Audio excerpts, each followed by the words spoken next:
Welcome to Get Chatty About Your Local Businesses, a podcast about small businesses, side hustles, independent projects, or creative ventures serving the LGBT plus community in Melbourne and Victoria.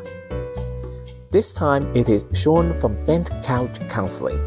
He shared his journey of how his personal experience of coming out later in life influenced his career. His work emphasized the importance of mental health, especially within the LGBT plus community.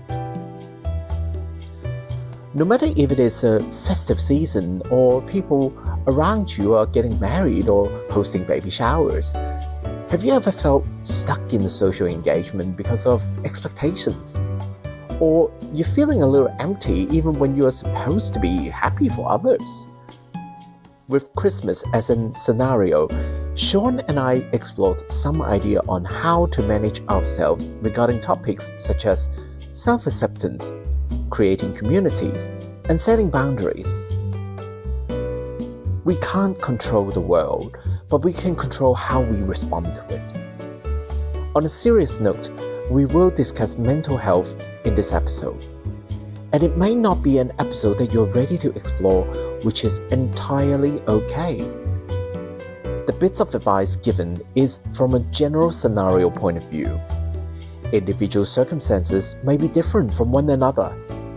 If you're seeking advice, please get in touch with Shaun or other mental health care professionals and find the right fit for you. If this episode raises any topic of concern, I've included some services available in Australia on the show note. If you're ready to explore this with us, here comes the interview. Well, today's episode of the Get Chatty About Your Local Businesses podcast, I have Shaun from Bent Couch Counselling. How are you, Shaun? I'm great, thank you, Arthur. Thank you for having me. Let's jump right into it. Can you tell us a little bit about yourself and, how did you get started? Yeah, of course. So my journey has been an interesting journey. I was previously working in construction until about 5 years ago.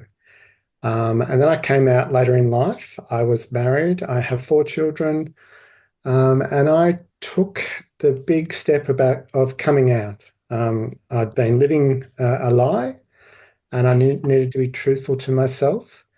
So 2019, I came out to my wife and my children.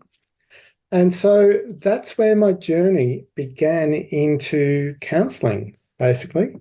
So I went from construction to counselling because I was dealing with a lot of mental health issues. And so I have a psychologist that I still see today. And he was very inspirational, actually. He taught me a lot. And I started to realize how important mental health is for everyone. And so I started the journey 2020, the end of 2020. And I started a group of gay fathers like myself just on Facebook. And I learned that there was a lot of us dealing with mental health issues.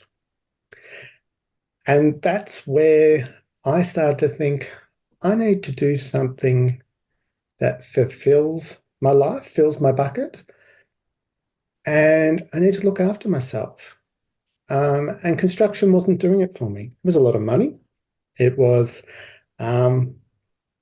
it ticked all the boxes, that it paid for a lot of things, but it didn't fulfill me. And so I took a really long look and went back to study full-time in my 50s. So last October 2022, I started my small business, Bent Couch Counselling. I received my graduation, and then the day after I started in business. And I love counselling. I love dealing with the rainbow community. I love dealing with the heterosexual community. I love talking about mental health. I love talking about how we can look after one another. I love talking about the importance of mental health and the importance, especially of mental health for gay men.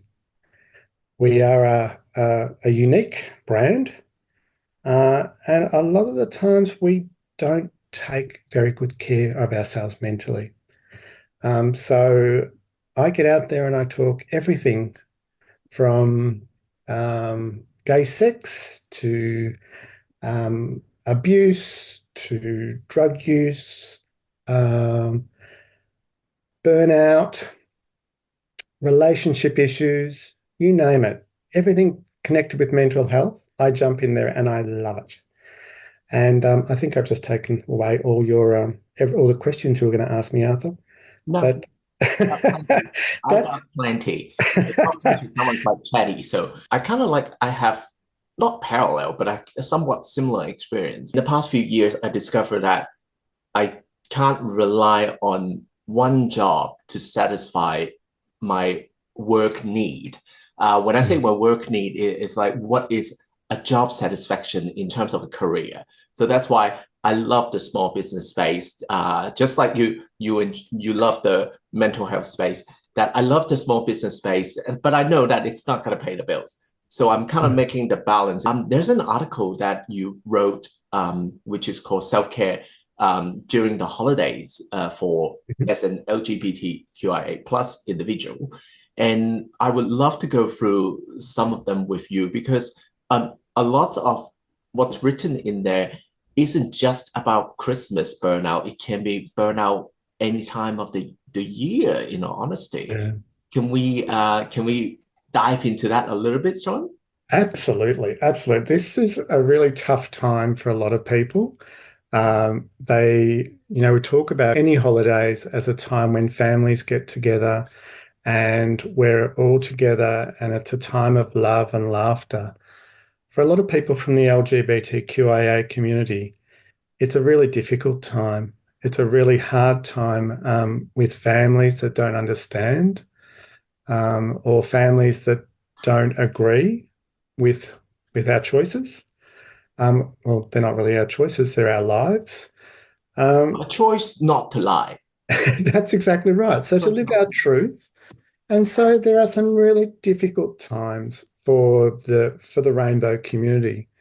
And it's really important to reach out and talk to others in the community about how you're feeling during the holiday season. So especially if you don't have the support from family. And there are a lot of people that I know in the community that are spending Christmas by themselves. And some choose to, and others are lonely. And it's important to understand that not everyone's having a celebratory Christmas. Some people are spending it lonely because they're living their truth.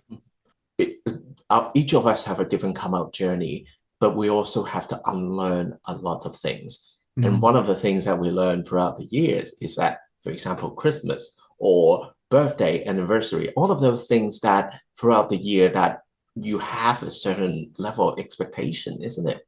Yeah, and it's what I like to think is that each Christmas I'm creating new memories and new traditions for me. So I look back at when I first came out, and it was just before Christmas 2019. And so my whole Christmas tradition changed from being with my family. I was alone that Christmas. And so that was a really tough time for me. But then when I reflect back, um, I saw an interesting quote yesterday that, when you're in your darkest time, sometimes you feel like you've been buried, but actually that it can actually mean that you've been planted. And I thought, when you look at it that way, you're actually you're making a change. There's some growth happening. So the growth for me that year was I had to come out, I had to be true to myself, I had to go through that pain. But then I started creating my own traditions and I started looking after myself. And that's the important thing I think a lot of us forget is that we need to look after number one. We spend so much time being people pleasers, overachievers, uh, Mm. Trying to please everybody else, but we forget about the most important person, which is us. Yeah. And so when you start to sit still and especially this time of the year or any holiday season, when you're running around and you're trying to please everyone, it's a really challenging time. And that's when burnout happens. And that's when we start to, we start to fall in a corner or fall in a heap.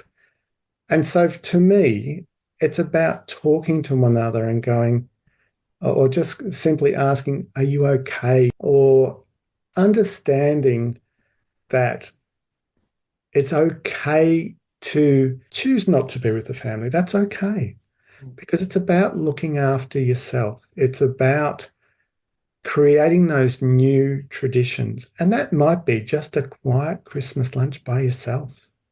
And that's what I had to learn. I had to learn that. Now my family, we have a couple of different, especially Christmas is different. But we're creating new traditions. So my children have several Christmas lunches or several different events. They have presents at their mother's and presents at my place. So we learn to adapt. And I think as when you start to adapt and you start to learn that it's okay not to be in that family environment, which can be really tricky for some people, then you start to accept that you can be okay during the holiday season. It's like buyer's remorse. You pick Yes. something up from the shop, you'll be like, ooh, did I really need it? And the thing is, if you have a piece of junk that you bought you don't really need, it occupies a space in your home. But Yes. what happened is if you force yourself to socialize with people that you don't really like or not that Yeah. connected to, Yeah. just because you're biologically related to them or something like that, Yeah. then you are actually putting a piece of junk in your brain, Yes. which is a lot more difficult to get out because, I mean, you can wait until the bulk rubbish pickup from the council to pick up your extra piece of furniture that you don't need, but you Mm. can't exactly put your brain baggage into like a, I don't know, eBay or Facebook Marketplace. No, no. And no one's gonna pick it up for you. I guess the most important thing at this time of the year or any holiday season is just learn to sit, breathe, and try not to worry about what could go wrong. Hmm. I think because we're naturally humans want to plan and they want to create checklists and everything has to be perfect. But what if it's not? Yeah. What if it's not? It's only one day Yeah. or it's only a couple of days. Oh gosh. Also, actually, here's the thing. I was talking to a friend yesterday over the phone. It was like, for some reason, this is the first thing I blur about because she's just spending Christmas with her husband. They're not doing anything with anyone else, which is Mhm. fantastic. And then I was like, well, yeah, because if you're not catching up with these people during the year, then why wasting time with them? Yeah, That's like, yeah, there you go. Yeah. Now, yeah. we're going to take a quick break and we're going to listen to some of the messages from our OG supporters. And then when we come back, I do want to go through some of the points about strategies for self care that you mentioned on the article with you. And we'll be back one moment.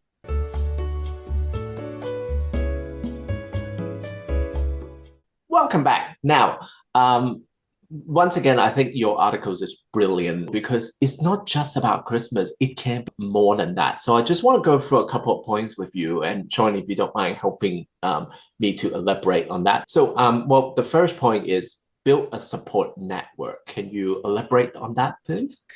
Yeah, look, I think it's really important to reach out. If you're a gay man, if you feel comfortable in the gay community, to reach out to other gay men that you can talk to as friends. So creating one of the things I mentioned in the article is I love the idea of having a queermas. So getting together with a queer group of friends for Christmas and creating a tradition of queer mass rather than Christmas. So I think it's about creating community because when you start to create a community, you start to, by community, I mean people that have similar interests to you. So it might be gay men. It might be, if you like stamp collecting, it might be reading. It might be whatever you're interested in and whatever your values align with. It's really important to reach out to meet those people. Now, how do you meet those people? That's the great question. A lot of it's through networking.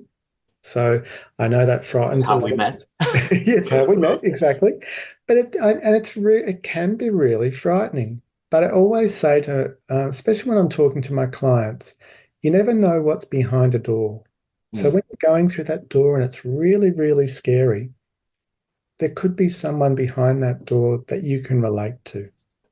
So always look at it as an opportunity. So whether you're networking, whether you're joining a social group, um, if you're going to, like I said, even stamp collecting. Look, my partner is a stamp collector. I can't stand stamps. Can I tell you that that's not my thing? But if you get into a room with people who collect stamps, then you've already got a connection. And it's just a small connection. And that's how the communication starts. mm, Or it could be cooking. So I always dig really deep with my clients, and that community connection starts with a similarity. So, and it can be just the most bizarre thing. It could be, you both like playing video games, or you like reading, so you start a book club, or you like coffee, so you start a coffee club. These things, there's so many people out there who need connection. And when they see that you're providing, or you're, because I always encourage my clients, if you can't find it, start it. mm. Yeah. And we can talk about that later because when I came out later in life, I didn't know where to turn. I didn't know where to find connection and community. So what I did was I started a community. And that's really important just to start that first step. Is it scary? Hell yeah. Mm, It's bloody scary because you're being vulnerable, you're reaching out, but all of a sudden you find that there's 5, 10, 15, 20 other people that are exactly the same as you on a similar journey, got similar likes, similar interests, and they want to talk too. So all of a sudden you've got this group of people that are all connecting. And so that's really important at Christmas is to find, or even any holiday, mm. or any time, actually, it's not actually even during the holidays, it's at all times, is to find connection with people with similar values and interests to you. And it creates, you need to be vulnerable. That's one thing I learned to be vulnerable very quickly. I learned to be honest. I'd hidden myself for so long. So when I started to come out into these communities, it was like, okay, this is my story. Um, and so when I started to tell my story, all of a sudden there was someone in the room and go, that's my story. Or someone would say to me, I've got a friend and that's their story. Do you mind if we connect them with you? And all of a sudden, look at that community. And I didn't even imagine that I would create a community. If you were to ask me 5, 10 years ago that I could create my own community because I couldn't find one, I would have laughed. I would have said, you're joking. But the power of creating that community is so good for both yourself and for the people that find you. True. It's true Yeah. because we all change. And Yeah. oh, actually, that's the perfect segue. You read my mind because the next point I want to talk about is self-acceptance. About self-acceptance. When I realized that I had to accept myself fully, so I had to sit with myself fully, some of my friends didn't want to be with me. Mm, And old acquaintances didn't want to be a part of my life, or they didn't like my life. Well, that's okay. You don't have to like my life. I mm, have to love my life. So self-acceptance is embracing and celebrating your identity. And I don't care if that means, dancing, in underwear at a gay party or sitting and having a quiet dinner party with friends. However you celebrate in the community, and we do get a bad rap for our identity, especially men, because we're supposed to be tough. We're supposed to be, Yeah. show any emotions. I've learned to cry. I've learned to I've learned it's okay to talk about how I'm feeling. Mm. I've learned to reach out to mates and say, "Are you okay? Do you need, can I hug you?" Mm. No, that's okay. The human race needs to embrace who they are. And so if you're a gay man or if you're a part of the LGBTQIA plus community and you want to show emotions, great. Why are we bottling it up? you know, so I have learned that I love to be involved in activities. And you and I have met at some activities. And they're great. They're fantastic. You feel like you can be who you are in these environments. And it's about self-acceptance. It's about the person you're talking to not judging you. And if they are judging you, you don't care because you're sitting so comfortably with yourself. Mm. And it's really important just to. I know I went to an event last weekend. And the old me would have been in this event looking around, thinking, what are they thinking about me? Oh no, am I standing right? Oh, should I be drinking this? Should I be wearing this? I went into that event and I can tell you, I was just myself. I don't think I didn't look around. I was I was in present with the person I was talking to because I was comfortable. So when you can get into an environment where you're present, where the person you're talking to is the only person that you're connecting with. And you're not looking around for validation. The only validation you need is for yourself. And so if you're standing there and you're validated and you're feeling powerful, everything else that's happening around you is mute. If you can't make it to a family gathering because you know that it's going to be triggering or Mm. it's going to hurt you and but you've always done it because you're a people pleaser. You need to start setting out boundaries and say, this year I've got other plans or I can't come this time. I need to look after me. And you always, culturally that's difficult because, you've got these families that say, we're surrounding you with love. We want you to come. You need to come. Of course. And so the boundary is, I understand, but for me, I need to look after me. So my boundary this year is to look after me and go and spend it with some friends that are all queer Yeah. or friends that are orphans for Christmas that are all feeling the same way. It, Or just spending time on your own. yeah, 'Cause I exactly. think And that's a yeah, powerful boundary, really yeah. powerful boundary, and something that um, I encourage my clients to do because it's about growth. It's about growing. Yeah. I realized that I had that moment when I had my 41st birthday. And I took myself to have a cocktail and Mm. just watch the world go by. Yeah. And no armors, not using my phone, not like, because sometimes when people are on their own or like at a coffee shop, they just look at their phone, like, the world can fall apart, but they can't see a thing. Yeah. But I think that particular day, um, I was like, oh my, that actually felt all right. Sometimes setting boundary is not like no, but then it's like thanks but no thanks. Yeah. Something Yeah. like that. Yeah. So, Yeah. A lot of people. The other thing you've got to remember is if you're a person that hasn't set any boundaries, and all of a sudden you're setting boundaries, your circle of friends or family are mm, going to go, what's going on? You're yeah. always helping. You're always saying yes. So sometimes you need to explain. You need to say, this year I'm learning to look after number one first. And then once I've looked after number one, I'll have lots of energy to look after everyone else. But at the moment, I need to fill up my bucket. So there will be a few people that go, are you okay? You know, um, and they will start to question that, oh, such and such is not doing too well because they've said no to something, not realizing that they're actually looking after themselves and they're creating boundaries.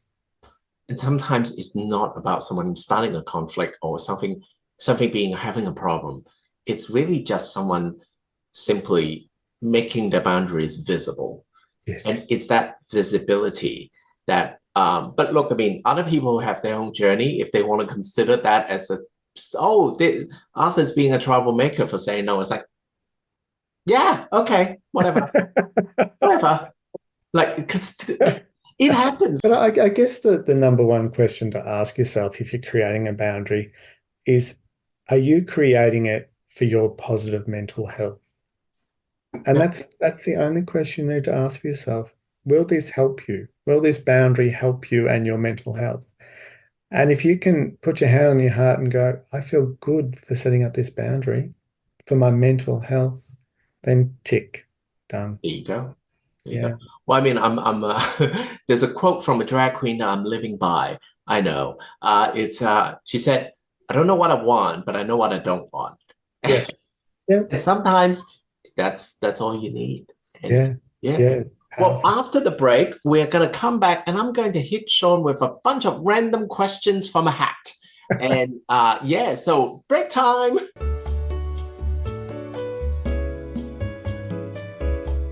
Welcome back. And yep, we still got Shaun with me. Shaun, we're going to do something fun, which is a bunch of quick fire round questions. You only have a few seconds to answer. Are you ready? I am ready, Arthur. Hit me with them. Well, honestly, even if you say you're not, I'm still going to do it. I'm nervous, Arthur. No, don't be. Well, all right, let's start with the first one. What is the one item you couldn't live without? One item I couldn't live without. How long have I got? Quick fire round. Quick fire. Shaver for my head. There you go. There you go. What are you like outside of your work? I'm very relaxed. I'm very chilled. I love to chill. I'm a bit of a homebody. Nice. Well, look, I mean, I'm embracing that side of me as well. Because sometimes I just come on, I just want to stay the fuck home. Do you have a favorite theme park? Favorite theme park? Wow. You know what? I went to Disneyland 25 years ago with my ex-wife, and it was a hoot. I loved it. So I love Disneyland, the original Disneyland in where is it? In America. Anyway, the original Disneyland. Anyway, the original Disneyland. That's great. Yeah. Now, what talent or skills would you like to wake up with tomorrow? I'd love to be able to sing. I cannot sing, but I'd love to wake up and sing. I do a lot of singing in the shower, and I'm sure I'm killing the neighbors or the birds, but I'd love to be able to sing. Well, look, I mean, I enjoy karaoke not because I like to become a singer, just because it's a stress relief. Exactly. I just like, when I just have my little moment, just going like, let's take a baby. And of course, it scares the shit out of the people around me. But name a job you do in the multiverse. So not what you're doing, not what you were doing in the past, something totally different. A veterinarian. Oh, I didn't expect it. Did I? I don't know where that came from. I'd love to work as a vet. Not sure what to say about that. Oh, well. You said they were quick. Yeah. What inspires you on a Tuesday? On a Tuesday, I look forward to Tuesday. Payday. Oh, yeah. Well, yes. Oh, yeah. I love that. I pay myself on a Tuesday. There you go. There you go. But it's important and kind of like perfect segue. What is the biggest business lesson you learned from what you're doing so far? Learn from my mistakes. I've made lots of them in small business, but I've also learned that it's important to laugh at myself and it's okay to make mistakes. Wonderful. What is the most unexpected expense that you have when it comes to running a business? The expense that I probably didn't really factor in and I was kind of shocked was marketing. Mm. It is important to market yourself and put money behind yourself because you're the number one asset. Mm. And for many small business owner operator, their faces are their brand, and Yes, that's the thing. And the other thing is, in addition to money, you also need to consider time. So yes, that's like that that's actually quite a bit of effort for that. yes, So for yeah, anyone who wants to go into it, they need to recognize they need to have a limit on that side of things. So, I mean, even being a marketer, I would say, hey, recognize the limit. Just because someone sell you something, don't say yes all the time. no. Just imagine if anyone say yes all the time, that they'll end up with a ball gag, something like that. Oh, gosh. I might be oversharing now. Anyway, what one piece of advice you received in the past that you would like to pass on to the others in the community? About business or just in general? Anything. Love yourself for who you are. Wow. There you go. There you go. What is one biggest misconception about your area of work that you would like to break? That you can actually have fun while you're in a counseling session or a mental health session. Some of my clients have the best laughs when they're in a session with me, and I love that. I love that they can actually, and they learn to laugh at themselves or laugh at something really, sometimes it's just left of center. And I love watching that. Nice. Well, and last but not least, what's your favorite way to relax and unwind after a Wednesday? After a Wednesday, after hump day, I like to just sit down with a glass of wine and watch and binge watch some Netflix. Wonderful. And Shaun, thank you so much for taking part in this podcast. Now, can you tell how people can find you? Yes, so I have a brand new webpage. So Bent Couch, all one word, .com.au. And you can locate all my contact details on the webpage. Thank you so much, Shaun, for taking part in this madness. And I Pleasure. look forward to seeing how your space grow. And you've been doing so well. So I'm really excited for you. So let's keep in touch and keep going. Thanks, Arthur. I just want to say also, Arthur, that you do a great job with the Chatty Curator, and it's a beautiful space. So keep doing what you're doing, and keep Thank you. laughing and doing what you're doing. So you are a beautiful person, and you're creating a beautiful space. Thank you So very much. keep going. I will. Thank you. I want to thank Shaun again, but I also want to thank you, the listeners. Well-being is a complex journey, and if you or someone you know is struggling, please make sure you're reaching out to professionals. Once again, I've included helpful information and free resources available in Victoria and Australia in the show notes. Here are 3 things I learned from this interview. If you can't find it, build it. Shaun founded a Gay Father group which built supportive network and a sense of connection at the time that he needed, which in a way was a precursor to starting Bent Couch. We can never avoid change, and his perspective on making new memories and traditions was very helpful when dealing with difficult transitional moments in life. It's never too late to take a new path. Reskilling in his 50s, Shaun found something that aligns with his value. I want to add this, that his life experience also contributed positively to his reskilling experience and the new path he took. So, never say it's too late. There's so much to explore. This covered less than half of my interview with Shaun. Part 2 of this episode will come later this year, but meanwhile, take care and take a moment for your well-being. We'll get chatty again in a fortnight. Thanks for listening.